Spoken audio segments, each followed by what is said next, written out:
Salut tout le monde, ici Anaïs. Je sais qu'on vous avait promis un épisode sur The Americans, ne vous inquiétez pas, il arrive très prochainement. Mais avant ça, je voulais vous diffuser un épisode qu'on a enregistré très récemment en public à Lille au Festival Sérimania avec Thomas Lilti, qui est le créateur de l'excellente série Hippocrate, diffusée sur Canal+. On a parlé de séries médicales, forcément, donc on parle d'Hippocrate, mais on parle aussi d'Urgence et de The Pitt, ma nouvelle série chouchoute. Je vous laisse écouter tout ça et puis on se retrouve très prochainement avec l'épisode sur The Americans. À plus.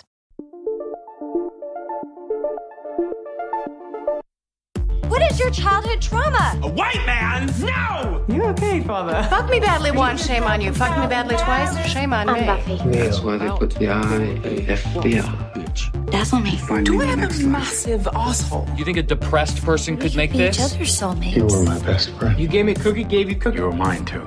This is a love story. Yo, so. Bonjour et bienvenue dans Amis, le podcast qui fait augmenter votre espérance de vie. En tout cas, je l'espère. Je m'appelle Anaïs et à mes côtés se trouve non pas Marie, qui est très enceinte à l'heure actuelle, mais Thomas Lilti, scénariste, réalisateur et créateur de l'excellente série Hippocrate, diffusée sur Canal+. Bonjour Thomas. Bonjour Anaïs. Et bienvenue tout le monde dans cet épisode très spécial puisqu'on l'enregistre au Festival Sérimania à Lille en public. Salut tout le monde.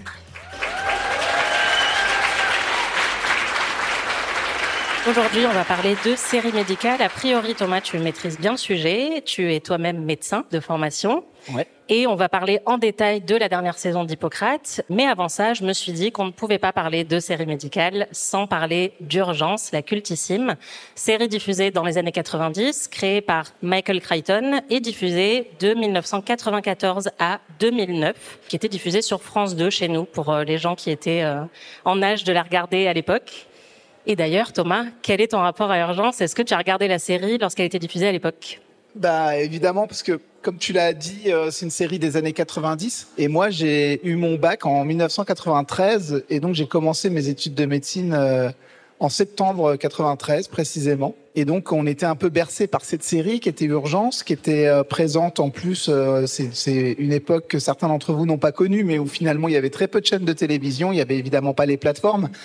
Il y avait donc les quelques chaînes qu'on avait sur la télé. Donc quand France 2, qui était peut-être encore Antenne 2, même peut-être à cette époque-là, je sais plus, nous a proposé Urgence, nous les étudiants en médecine, on était contents. On avait l'impression qu'on racontait un peu notre vie, mais de façon beaucoup plus romanesque que la nôtre. Ça se passait aux États-Unis, donc c'était assez enrichissant et source de fantasmes pour nous. On se sentait aussi un petit peu accompagnés à vivre les mêmes problèmes que les héros d'Urgence. Et puis moi particulièrement, en fait, je l'ai découverte, pour être très honnête, un tout petit peu plus tard. Je dirais plutôt en 96-97. Et donc, j'ai rattrapé mon retard ensuite parce que j'ai eu une copine qui était, elle, 2 années en dessous de moi, mais qui était étudiante en médecine aussi et qui était une immense fan. Je pense qu'elle était d'ailleurs très amoureuse de George Clooney et de Carter. Qui ne l'était pas en même temps. Bon, c'était un peu dur de rivaliser avec eux, mais je me suis donc un peu intéressé particulièrement à la série à ce moment-là. Et je l'ai suivi, mais de façon finalement assez épisodique. Je l'ai pas suivi comme un immense fan qui regarde tous les épisodes, qui n'en rate pas un seul. Mais voilà, on va en parler peut-être plus longuement, mais c'est une série, je pense qu'elle a... Sans en avoir, j'avais pas du tout conscience qu'un jour je ferais une série hospitalière moi aussi, mais c'est évident qu'elle a eu une influence indirecte et sur le jeune étudiant en médecine que j'étais et sur le futur auteur de séries médicales. Oui, je pense qu'il y avait beaucoup de séries à l'époque qu'on regardait comme ça de manière épisodique. On chopait un épisode par-ci par-là. Puis c'était généralement suffisamment bien écrit pour que même en ayant raté la moitié d'une saison, on puisse reprendre tout de suite après. C'est encore le cas aujourd'hui. Moi, j'ai vachement picoré dans Urgence à plusieurs périodes de ma vie. Et ça se regarde très bien comme ça aussi. C'est impressionnant pour ça. Il y a quoi, 14-15 saisons ? Il y a 15 saisons.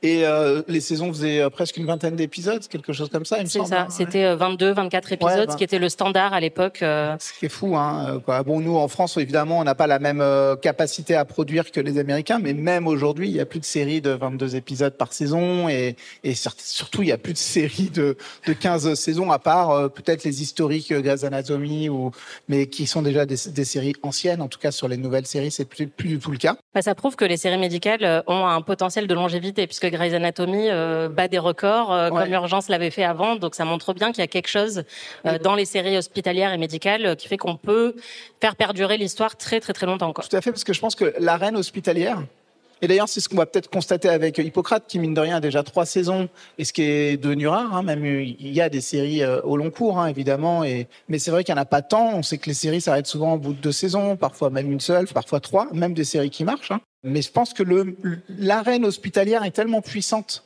d'un point de vue romanesque, puisqu'il s'agit d'enjeux de vie ou de mort, en fait. Donc, nos héros sont plongés dans des thématiques absolument cruciales.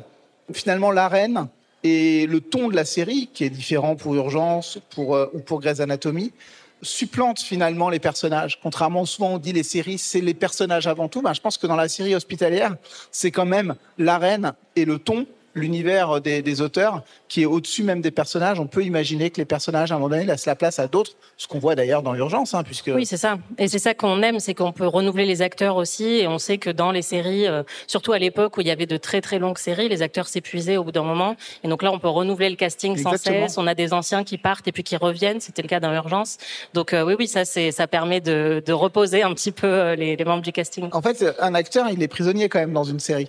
C'est-à-dire que surtout au rythme des séries américaines qui tournaient tous les ans, en gros, ça laisse pas de place pour faire autre chose. Et ça, c'est un petit peu, je vous raconte aussi un petit peu l'envers du décor. C'est ce qui est des fois un petit peu difficile pour les créateurs de séries ou pour les réalisateurs, parce que c'est mon cas. On travaille avec des acteurs qu'on a choisis, qui sont parfois pas très célèbres au moment où on les choisit, et qui deviennent célèbres, ou du moins qui gagnent en notoriété avec le succès de la série, ce qui était le cas clairement dans Urgence. Quelqu'un comme George Clooney, par exemple, pour prendre son exemple, d'un seul coup, au bout de 2-3 ans, il a plein de propositions et il a moins envie de faire ce pourquoi il est devenu célèbre. Et ça, des fois, c'est très frustrant de devoir laisser partir les acteurs vers d'autres aventures que les nôtres. Et toi, par exemple, il y a Karim Leclou dans ta série, qui avait évidemment fait pas mal de choses avant d'arriver dans Hippocrate, mais Hippocrate l'a révélé à un tout nouveau public et puis maintenant, il a une carrière quand même assez impressionnante. Il a peut-être fallu concilier aussi son emploi du temps de star du cinéma avec le tournage d'Hippocrate saison 3. Oui, alors sur la saison 3 encore ça allait. Bon là je m'inquiète un peu parce qu'il vient d'avoir le César du meilleur acteur. Ça va pas s'arranger. Ça va pas s'arranger, mais c'est pas le premier. Sur Hippocrate, on a eu aussi Bully Lanners qui a eu le César du meilleur second rôle l'année dernière pour un film dont je sais que ce film, il l'a fait parce que le réalisateur l'avait aussi remarqué dans Hippocrate, dans des choses un peu différentes. Alors tous sont des acteurs qui étaient déjà très confirmés quand ils sont arrivés sur Hippocrate, mais c'est sûr qu'ils travaillent beaucoup plus qu'il y a 7-8 ans quand on a commencé la saison 1. Je pense aussi à Louise Bourgoin, mais aussi à Alice Belaïdi qui cette année a tourné dans un petit truc en plus, a tourné dans d'autres films et qui tournait moins en tout cas. Et donc c'est vrai que d'un seul coup, il faut composer avec des acteurs qui sont moins disponibles. Alors, il faut leur écrire des beaux rôles, il faut les convaincre, il faut leur donner envie de rester, quoi. Alors, on connaît les personnages préférés de ton ex-copine en fac de médecine. C'était qui ton personnage préféré d'Urgence ? Moi, c'était Carter aussi. Alors, j'étais pas amoureux de lui, mais j'aurais pu certainement. Mais en tout cas, c'est celui. Moi, je m'identifiais à fond parce que, en plus, il y a un truc qui est particulier. Il est interne, Carter. Mais c'est pas le même poste que l'interne que moi j'étais en médecine en France. C'est un niveau au-dessus, en fait. Il était un peu plus âgé que nous. On était l'interne. C'est au bout de 5-6 années de médecine. On a beaucoup de responsabilités, mais Carter, il avait des responsabilités encore supérieures aux nôtres. Et puis, il portait la cravate. Il avait quoi ? C'était un look que nous, évidemment, on n'avait pas. Nous, on était. Oui, il avait les bretelles aussi. Enfin, en fait, quand il arrive, il a ce côté même un peu old school et puis il est paumé. C'est l'interne qui est un peu dépassé par les événements, ce qu'on retrouve avec Allison, par exemple, au début d'Hippocrate, mais qui va prendre du galon au fil des années. Et c'est vrai que le Carter de la fin d'Urgence, c'est plus le même. C'est devenu un médecin hyper confiant. Et Noah Wyle qui joue son rôle, c'est vraiment l'exemple de l'acteur de série. C'est-à-dire que, maintenant il est connu aussi pour d'autres choses, mais il est essentiellement connu et associé à Carter. Personne ne le connaît, quoi. Surtout nous les Français, on le découvre comme ça. C'est vraiment un blanc-bec, et puis on le voit, c'est ce qu'on adore dans les séries, c'est qu'on va le voir vieillir, on va le voir mûrir en même temps que son personnage se transforme. On ne sait plus au bout d'un moment, est-ce que c'est Carter qui se transforme, est-ce que c'est Noah Wyle qui se transforme, et puis on en parlera plus tard, mais bon, jusqu'à plus récemment avec une nouvelle série médicale où il reprend un rôle de médecin hospitalier. Mais donc c'est vrai que c'est assez passionnant, et moi j'avoue que c'est quelque chose dont à la fois je tire un peu de fierté, mais surtout j'ai beaucoup de plaisir, c'est de voir les acteurs avec qui je travaille grandir en même temps que leur personnage.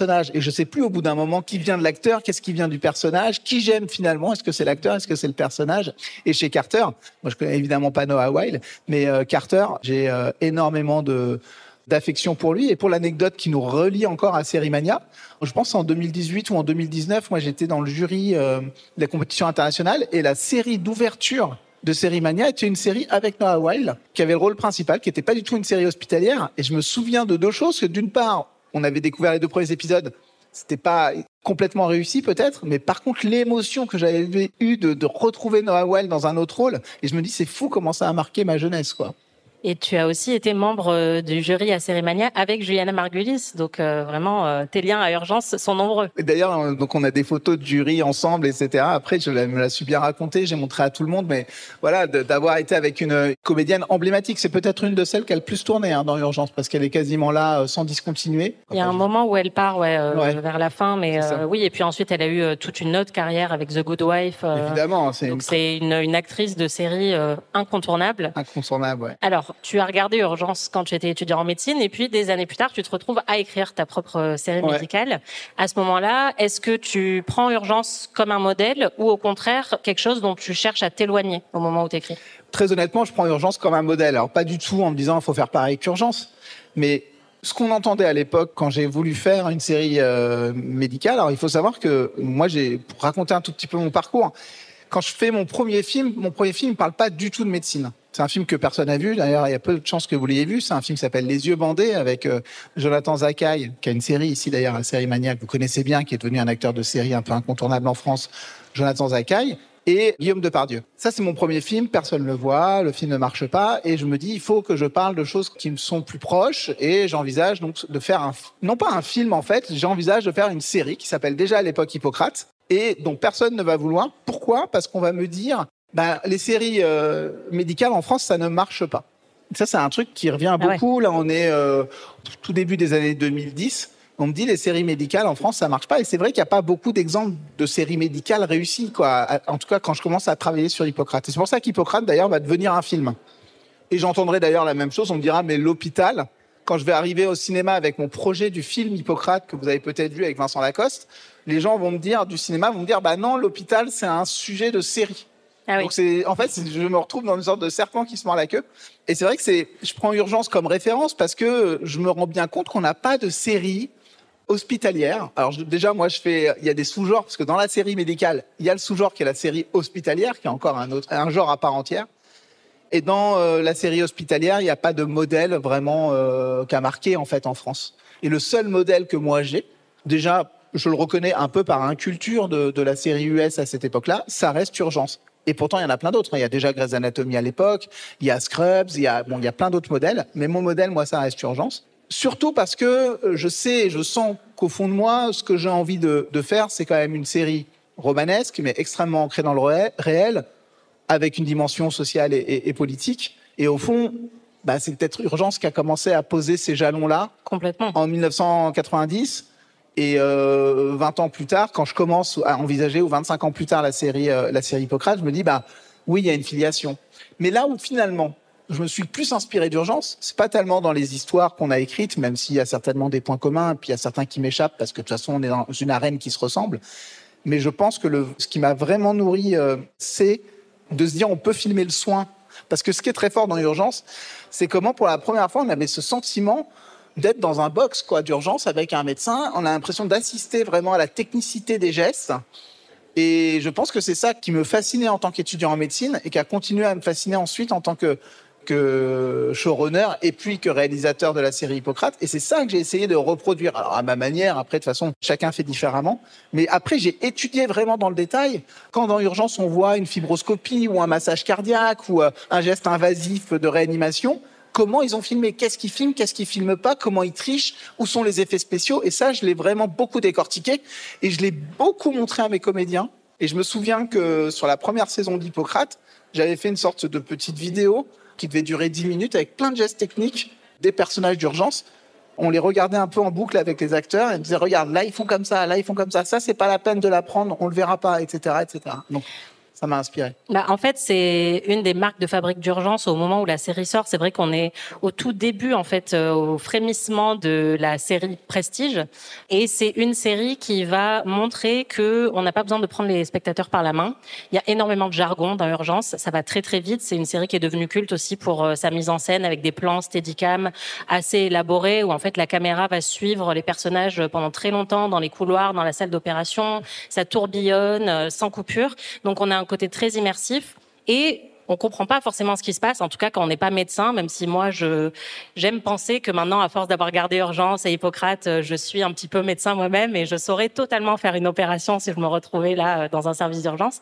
Mais c'est ça qui était exceptionnel dans la série, c'est que c'est une série qui carbure très très vite et où en fait on prend pas le temps de nous donner les définitions de la procédure qu'on est en train de faire, et en même temps il y a forcément de l'éducation, et ça se fait avec l'arrivée des internes qui est un peu l'incontournable de toute série médicale. Je crois que la plupart des séries médicales, même Scrubs, Urgence, Grey's Anatomy, Hippocrate, The Pitt, ça démarre avec des internes qui débarquent dans un nouveau service, et donc forcément eux il faut les prendre un petit peu par la main, il faut leur expliquer ce qu'ils vont faire aujourd'hui. Ils se retrouvent complètement catapultés dans un monde qui va très très vite, mais ça nous permet à nous d'avoir une porte d'entrée. Et ça, je pense que c'est très très dur en fait de démarrer une série médicale sans avoir ce procédé-là. Enfin, je sais pas si ça t'a paru une évidence aussi de dire on fait rentrer des internes directs, quoi. C'était déjà l'évidence du film Hippocrate avec le personnage de Vincent Lacoste, et j'ai repris ce procédé, quoi. Du moins en saison 1, où il fallait faire rentrer des jeunes gens, parce que c'est la figure du Candide ou des Candides, qui vont nous faire découvrir ce monde extraordinaire en quelque sorte qu'est l'hôpital, et que tout le monde connaît. C'est ça qui est très puissant avec cette arène hospitalière, c'est qu'on la connaît tous. On a tous eu un lien à l'hôpital, au moins au moment de notre naissance en général. Souvent, malheureusement, au moment des décès des gens qui nous sont proches. Et donc, on connaît l'hôpital. On me dit souvent, d'ailleurs, ah ouais, mais c'est glauque, l'hôpital, on n'a pas envie d'y aller. Bah oui, certes, ça, c'est certain, personne n'a envie d'aller à l'hôpital. Mais je préfère y aller en série que dans la vraie vie. Exactement. Déjà. Ça en fait pas un lieu glauque pour autant, parce que parfois, c'est aussi un lieu de bonheur, c'est aussi un lieu de vie, quoi. Donc, c'est ça qui est puissant avec l'hôpital. On le connaît, et en même temps, on connaît finalement pas l'envers du décor. C'est ça qui est très puissant dans l'arène hospitalière, c'est qu'il y a une coulisse qui est très très grande, mais qu'on ne connaît pas quand on est patient, quand on est juste usager de l'hôpital public. On va, on se retrouve, et surtout d'ailleurs, on ne comprend pas. Et c'est en ça d'ailleurs, souvent on me demande la question, mais quel est le rapport entre l'hôpital et un tournage de cinéma, entre mes deux métiers ? En fait, il y a ça très fortement. C'est-à-dire que je mets tout le monde au défi d'aller sur un tournage et de comprendre qui fait quoi. Moi, ça m'est arrivé pour tester, au bout d'une journée de tournage où je suis en tant que réalisateur, d'aller voir un figurant qui tourne avec moi depuis le matin et de lui dire « Mais est-ce que tu sais où est le réalisateur ?» Je lui demande. Alors que je suis le réalisateur, il ne sait pas. Il me dit « Non, je ne sais pas qui c'est, le réalisateur. » Je crois que souvent, il pense que c'est la personne qui est derrière la caméra, etc. Et bien, à l'hôpital, c'est la même chose. Si je vous demande « Mais cette personne, elle est infirmière, elle est médecin, elle travaille dans l'administration. » En fait, on ne sait pas. Souvent, les gens portent à peu près le même uniforme. Donc, c'est très perturbant. Et en même temps, c'est très hiérarchisé parce que justement, quand on est extérieur à ce monde-là, on sait qu'à l'hôpital, il y a quand même justement cette question de interne, résident. Alors du coup, moi, j'ai l'impression de mieux connaître la hiérarchie américaine de l'hôpital, mais c'est militarisé aussi presque. Ouais, il y a une raison pour ça. C'est pour justement s'assurer que le soin soit le plus compétent possible. Mais il y a quand même un petit peu de ça. Tout le monde est à sa place et ils nous aident parfois dans les séries avec les tenues quand même, avec certains qui sont en vert, certains qui sont en noir, certains qui sont en bleu, et honnêtement, moi ça m'aide beaucoup. Enfin, dans The Pitt, qui est la série la plus récente dont tu parlais tout à l'heure, ils ont chacun leur code couleur, et honnêtement, quand en plus c'est des nouvelles têtes, des acteurs qu'on connaît pas, et on n'a pas forcément le temps de voir qui a quel rôle dans les premiers épisodes, les blouses de couleur, c'est quand même pratique. Moi, je me le suis interdit dans Hippocrate, et dans le même service, il y a des gens qui sont habillés des fois de façon très différente, parce que c'est la réalité souvent à l'hôpital public en France. Donc ça, j'ai voulu m'y coller. Mais oui, le fait de passer par des jeunes internes, c'est qu'on a besoin à la fois de comprendre comment fonctionne l'hôpital, et en même temps, et c'est vrai que Urgence a permis ça, et ça a d'ailleurs infusé sur plein d'autres séries autres que hospitalières, de faire confiance au spectateur. Le spectateur, il va se retrouver parce que c'est les émotions qui vont le porter, c'est les situations qui vont l'amener à s'attacher au personnage et à l'intrigue. Et finalement... le reste devient progressivement, on comprend ce qui se joue, quoi. Et tant pis si on comprend pas le jargon, même tant mieux, en fait. Parce que ça nous donne un sentiment de faire partie de la famille hospitalière à ce moment-là, je trouve. D'ailleurs, je voulais te faire un petit quiz très rapide, mais je me suis notée, à force de regarder plein de séries médicales et notamment de revoir plein d'épisodes pour préparer cet épisode de podcast, j'ai remarqué quand même que dans beaucoup de séries médicales, il y a un peu les mêmes cas qui reviennent, forcément. Et donc, je me suis dit que j'allais t'en décrire quelques-uns, et puis tu vas me dire... Un cas clinique comme ça. Ouais, voilà. Avec mes mots à moi, évidemment. Vas-y. Alors, le premier qui est arrivé pas mal dans les séries récemment, et pas que des séries médicales, c'est une jeune fille qui a plein de problèmes médicaux assez catastrophiques, en tout cas, selon sa mère, qui ne la lâche pas des yeux et semble très, très impliquée dans son parcours de soins.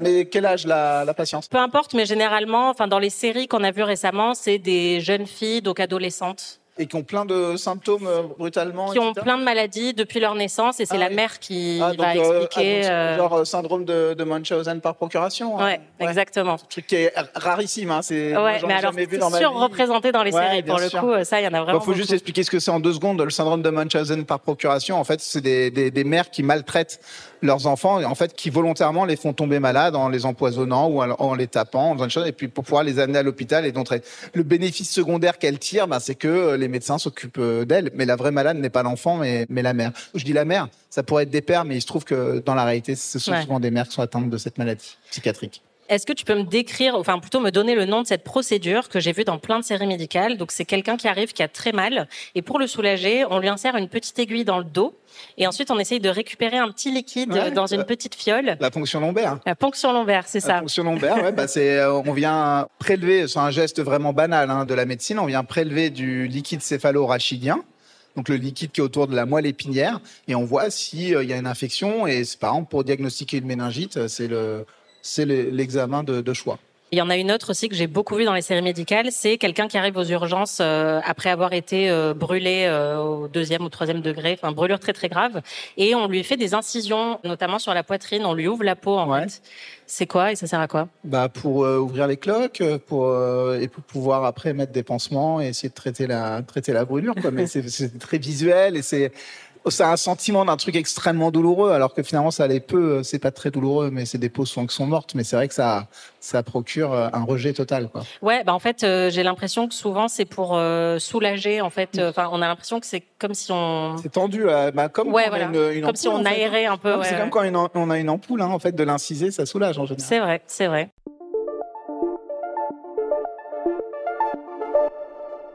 Qu'est-ce qui fait pour toi une bonne série médicale? Moi, j'ai mes propres critères. Je pourrais te le dire après, mais... Je pense que ce qui est important, c'est le contrat, mais c'est vrai dans beaucoup de séries, le contrat avec le spectateur.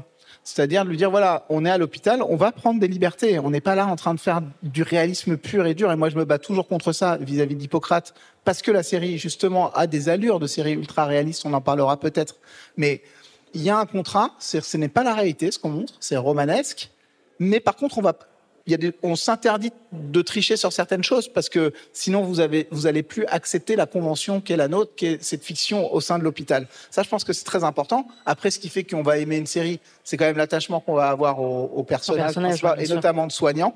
Et je pense que quand même, ce qui est au cœur de toutes les séries médicales, que les personnages soient des salopards ou des personnages positifs. Moi, j'ai tendance plutôt à faire des personnages positifs, mais il y a des séries avec des personnages négatifs.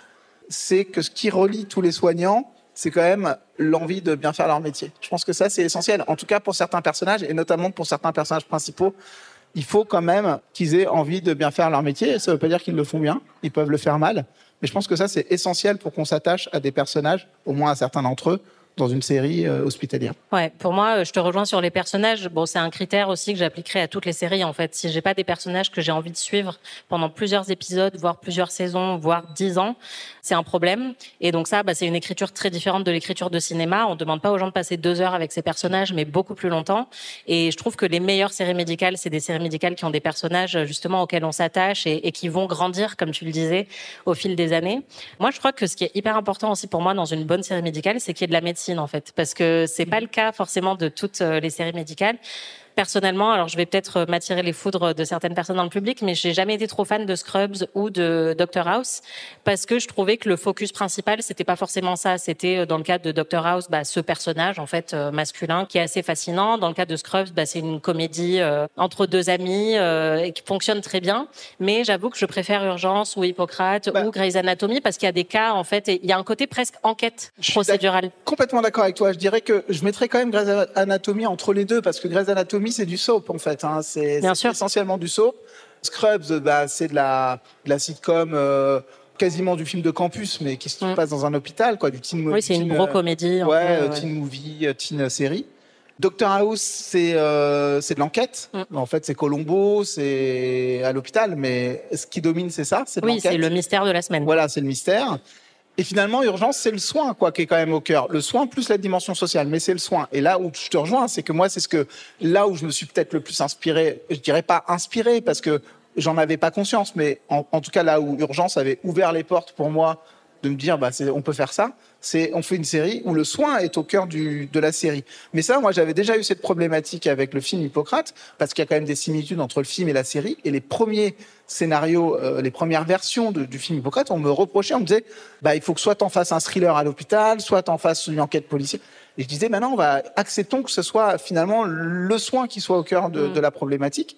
Et c'est pas si évident. Donc, merci à Urgence, en effet, d'avoir montrer le chemin, que c'était possible en fait. Après, je dirais quand même que Urgence, dès le départ, s'est beaucoup focalisé aussi sur les histoires d'amour des personnages. À fond. Et Grey's Anatomy aussi énormément. Et donc, moi, en ce sens, je pense que The Pitt, qui vient de sortir, c'est peut-être celle qui se rapproche le plus d'Hippocrate à l'heure actuelle, parce qu'il y a un tout petit peu, évidemment, on sent qu'il y a des liens entre les personnages, mais la médecine et l'exercice de la médecine, c'est un peu le truc premier de ces deux séries. Alors que Urgence, surtout au fil de la série, plus ça avance, plus on a fait énormément de cas médicaux, plus on va aussi se focaliser sur les mariages, les divorces, tout ce qui va concerner la vie intime des personnages.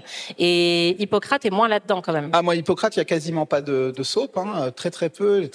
Mais c'est même pas forcément du soap. Et en plus les saisons avancent, moins c'est le cas, contrairement justement à la plupart des séries.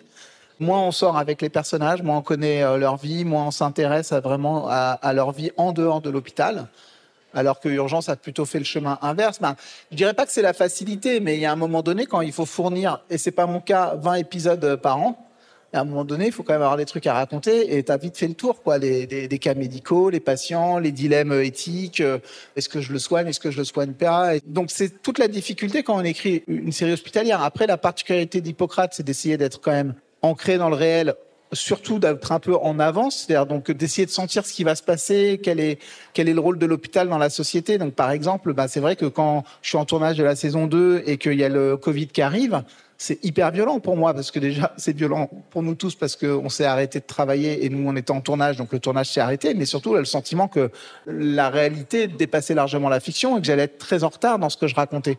Bon, finalement on a réussi à trouver le moyen d'à peu près rattraper notre retard, mais c'est ça aussi la difficulté, c'est que finalement l'hôpital, c'est un reflet de la société dans laquelle on vit, et si on veut raconter quand même des choses un petit peu intéressantes, il faut réussir à être en phase avec le monde dans lequel on est, voire un petit peu à envisager ce à quoi il va ressembler dans l'année ou dans les 2-3 ans qui viennent, pour pas être en retard. Tu as soulevé quelque chose d'intéressant sur la progression d'Hippocrate narrative, où il me semble que la saison 3, c'est la première que tu écris quasiment seule.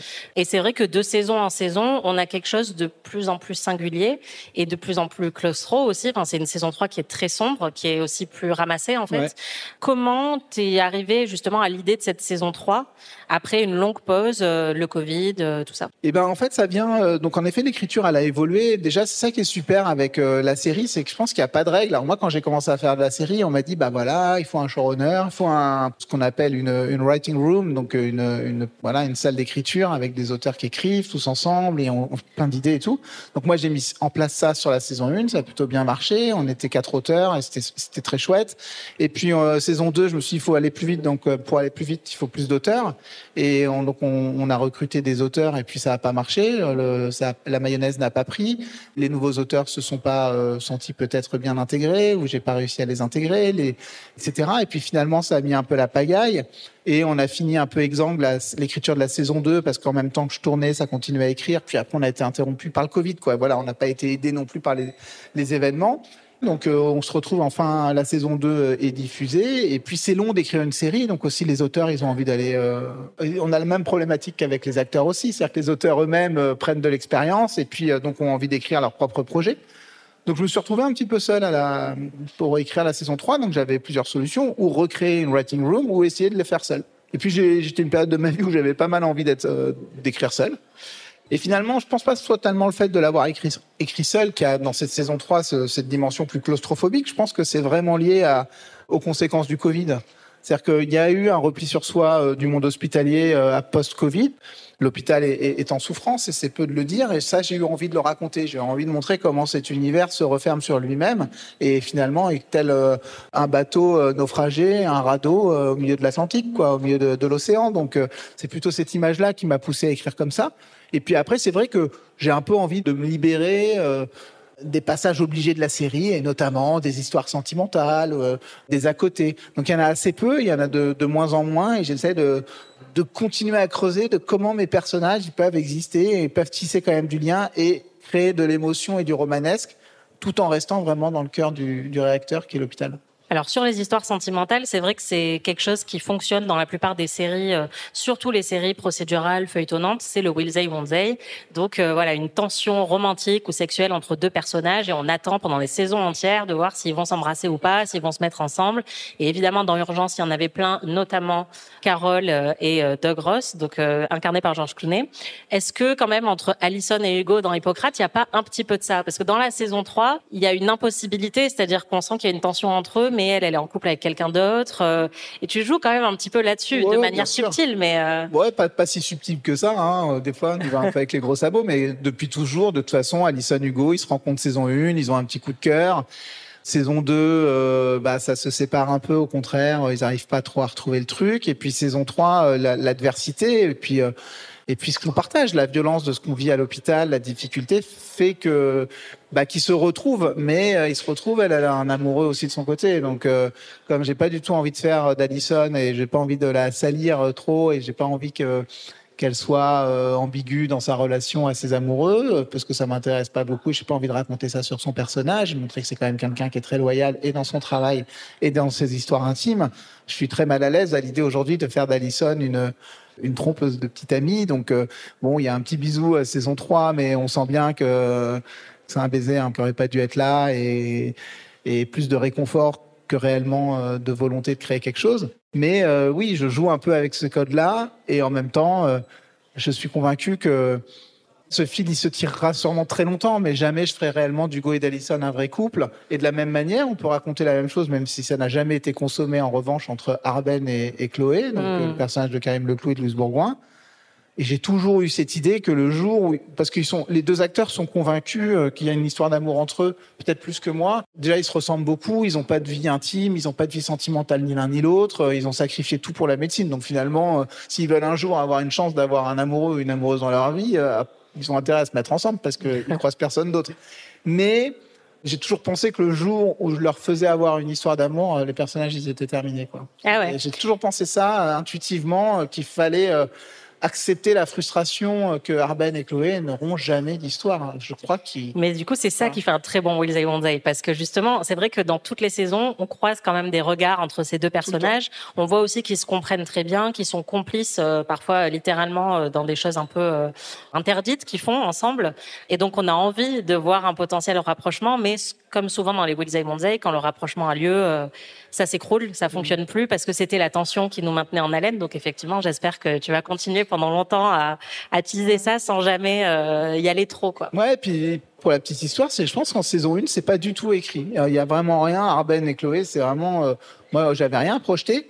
Et puis, pendant qu'on tournait, c'est moi qui arrêtais pas de leur dire, un peu pour les taquiner, je disais, non, mais moi, je pense qu'il y a un truc entre Arben et Chloé, c'est évident. Et donc, je pense que ça les a influencés. Ils ont commencé à le jouer un peu.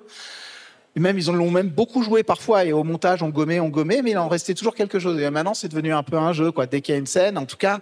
Et puis, j'ai tendance à leur écrire maintenant ces petits moments entre eux de grande fragilité où logiquement, ils devraient se prendre dans les bras et peut-être basculer vers une relation plus intime et plus sensuelle. Et puis voilà, le travail les rattrape toujours. De toute façon, il n'y a pas la place, il n'y a même pas l'endroit pour que ça arrive vraiment. Ouais. De toute façon, de faire des personnages qui sont empêchés, c'est quand même aussi un peu la clé pour qu'on s'attache à eux. Ouais, complètement, dans la narration, c'est hyper important. Ouais.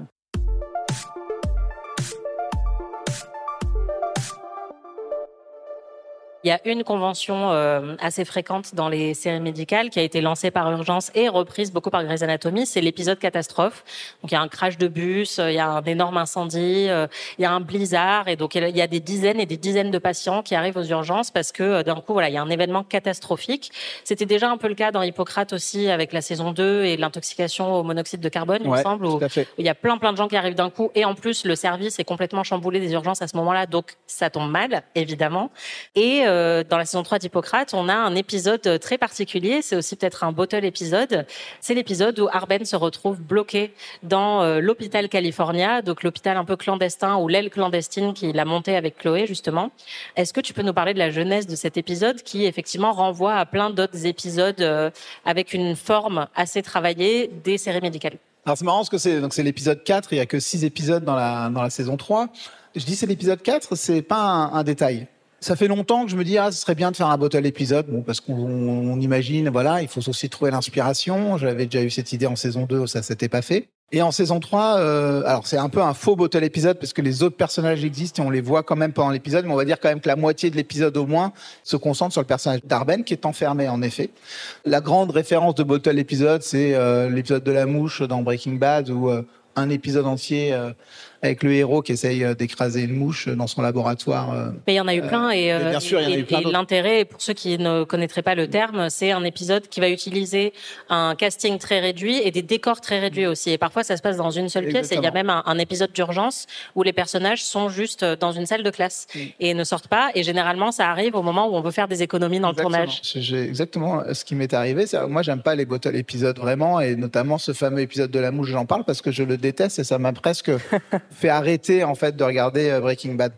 Je trouvais qu'on se moquait de moi et puis je trouvais qu'il y avait un côté presque prétentieux de dire mais ils sont tellement convaincus qu'on adore leur héros, qui est donc j'ai oublié son nom, Walter White. Walter White, qu'on est prêt à supporter 50 minutes d'épisode avec une mouche. Et donc après, moi, je suis allé sur Wikipédia me spoiler l'intégralité de Breaking Bad suite à cet épisode, pour ne pas aller regarder la suite. Vénère. J'étais vénère. Et ce qui s'est passé, c'est que la grande particularité de la saison 3 d'Hippocrate, c'est qu'elle s'est tournée en 2 temps très différents. Il y a eu 6 mois d'écart entre le tournage des 3 premiers épisodes et les tournages des 3 suivants. Il faut savoir que quand j'écris les 3 premiers épisodes et que je réalise les 3 premiers épisodes, ce qui va prendre à peu près 4 mois de tournage, je n'ai pas commencé à écrire l'épisode 4. Je ne sais absolument pas, ni les acteurs, ni moi-même, et même les acteurs ne me croyaient pas. Et j'ai la chance d'avoir un diffuseur qui est Canal+, qui m'a fait confiance. Je ne savais pas ce qui se passait dans le 4, le 5 et le 6. Je ne savais même pas où allait l'intrigue. J'avais vaguement des pistes. Mais il fallait absolument tourner pour plein de raisons. On était pressés, il y avait une urgence, disponibilité d'acteurs aussi.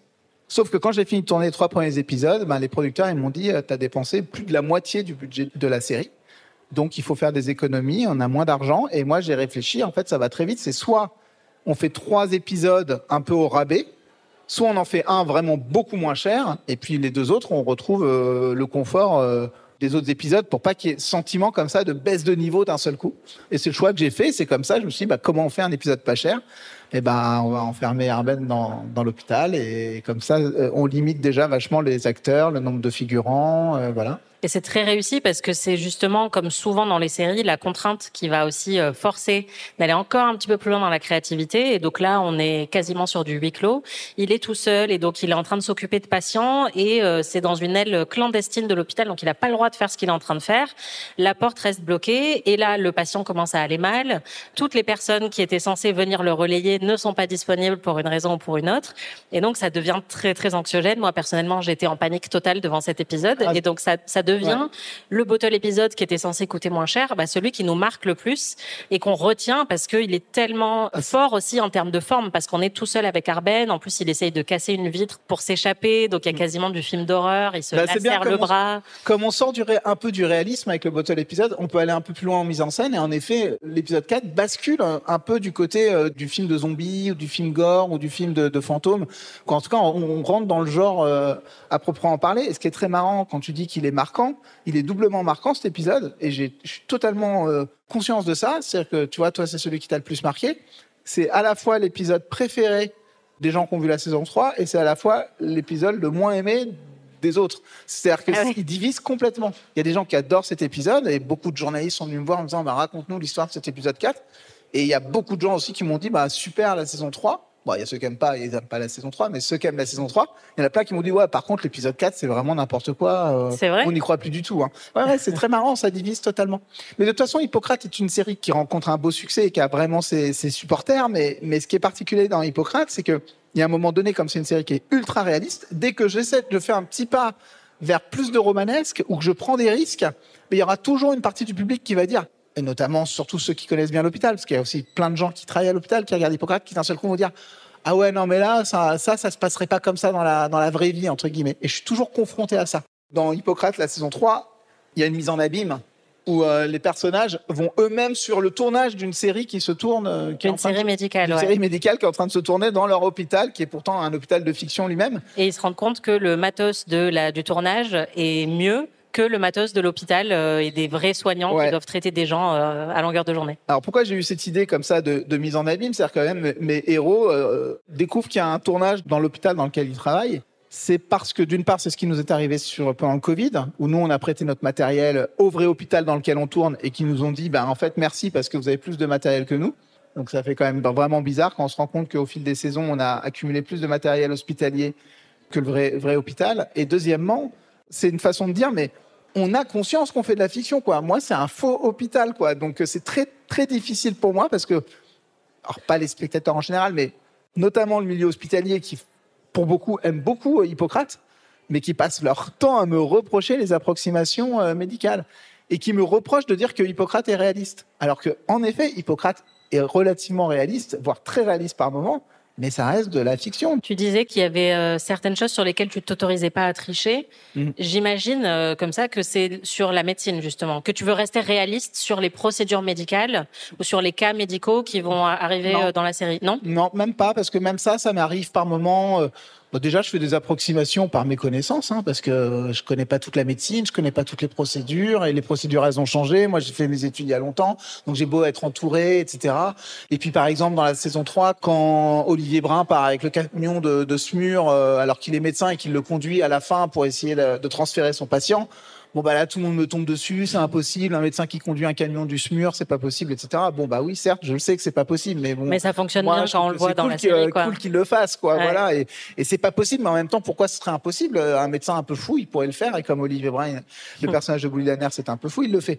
Mais non, par contre, là où j'essaie d'être attentif, c'est sur les problématiques éthiques, sur les problématiques, sur les dilemmes moraux. J'essaie vraiment d'être honnête, le plus juste possible. Et surtout, ce que j'essaye, c'est de pas créer du conflit pour créer du conflit, ce qu'on voit dans beaucoup de séries hospitalières.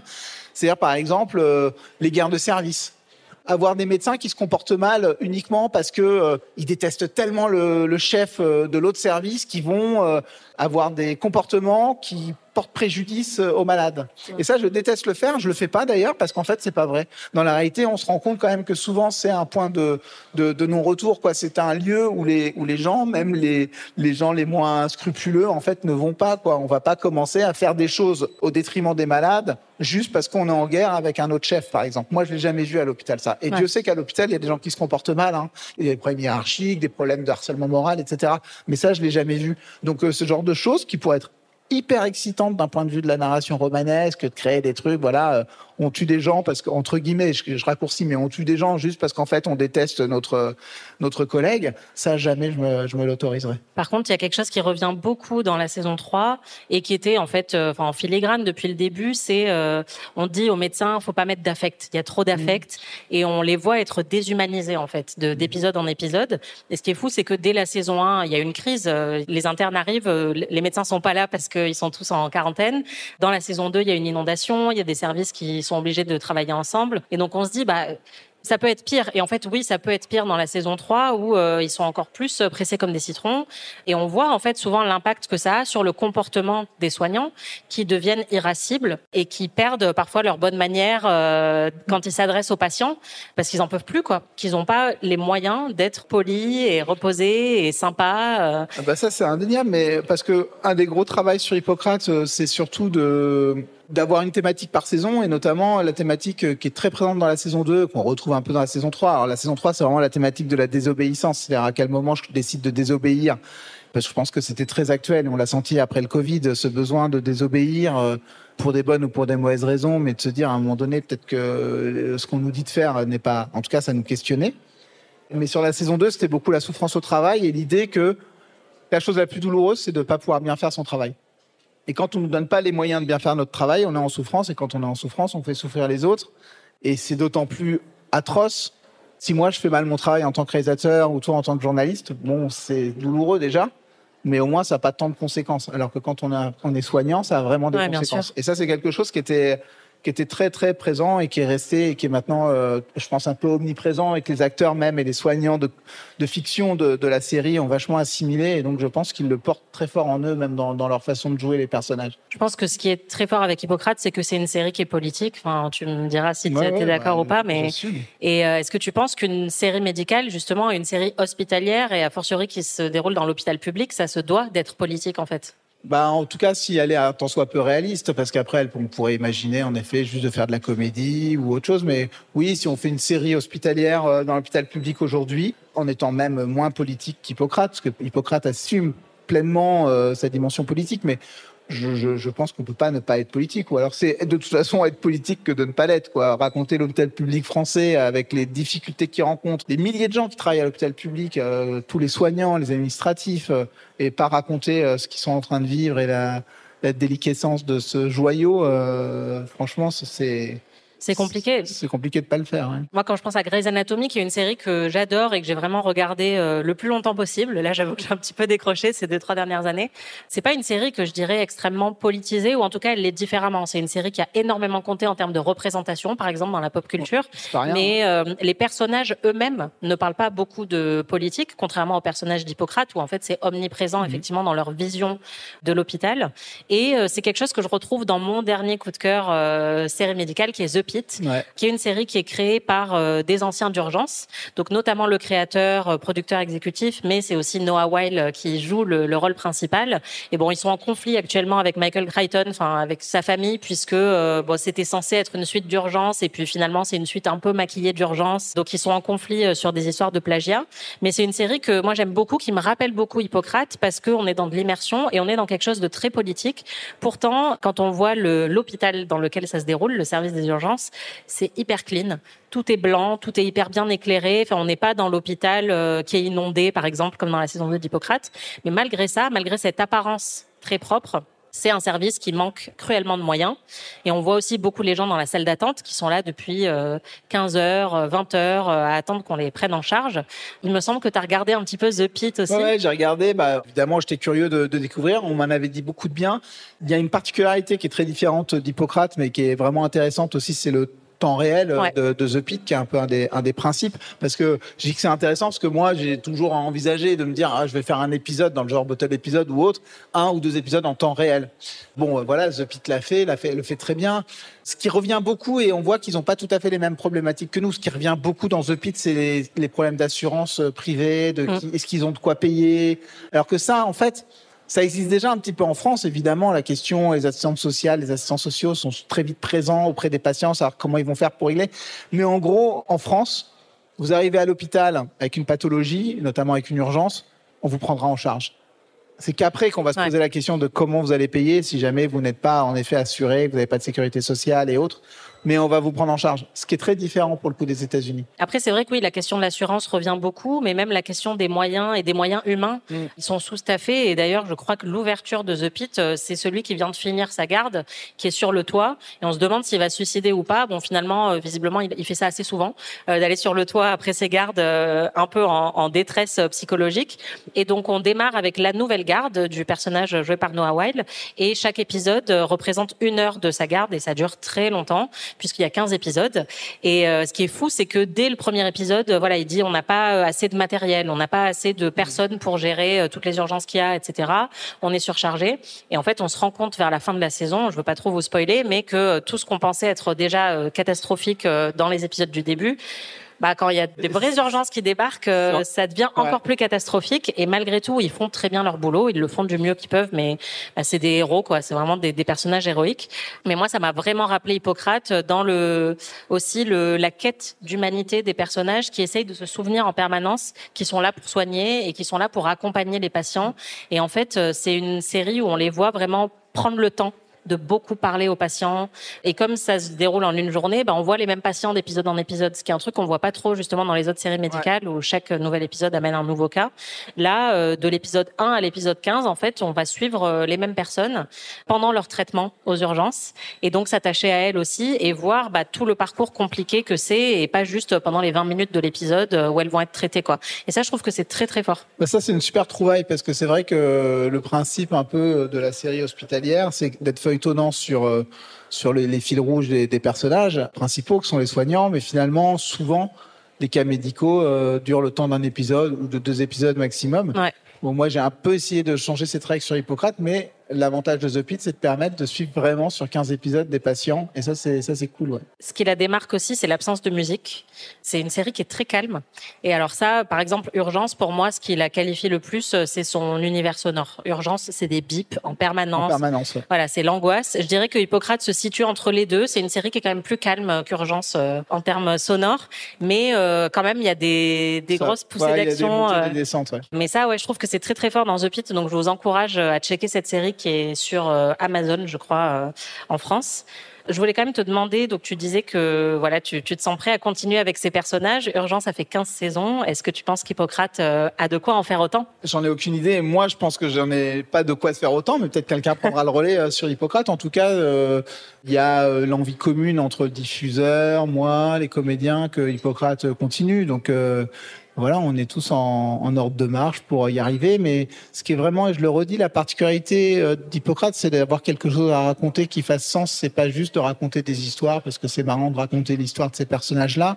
Donc il faut, à chaque saison, j'essaie de trouver une thématique qui, moi, me porte. Bah voilà, pour pouvoir faire une saison 4, il faut se dire quels sont les sujets de société qui vont avoir une résonance à l'hôpital et qui vont résonner au-delà de l'hôpital. Parce que je trouve que la force quand même d'une série hospitalière, et même la responsabilité, c'est de raconter l'hôpital, mais qu'à travers l'hôpital, on est bien conscient qu'on raconte quelque chose de plus grand que l'hôpital. Parce que l'hôpital est à l'image de la société dans laquelle il est. Donc on reconnaît, il y avait cette phrase, je crois, de Camus qui disait on reconnaît une société à l'état de ses prisons, mais finalement on reconnaît une société à l'état de son hôpital. Donc c'est un petit peu ça l'objectif. Et bon, ce truc-là, je pense que je l'ai trouvé. Donc peut-être que pour la saison 4, ça va, mais saison 5, 6, 7, j'ai vraiment aucune idée de ce qu'on pourra. D'ici là, je suis sûre qu'on aura plein de catastrophes dont tu pourras t'inspirer sans problème. Mais effectivement, oui, c'est vrai que les séries de prison, c'est aussi des séries qui sont connues pour la diversité qu'elles peuvent amener et la diversité de représentation. Et les séries médicales, c'est pareil. Et d'ailleurs, on en parlait tout à l'heure dans la saison 1, tu as un personnage trans, par exemple, dans la saison 1 d'Hippocrate.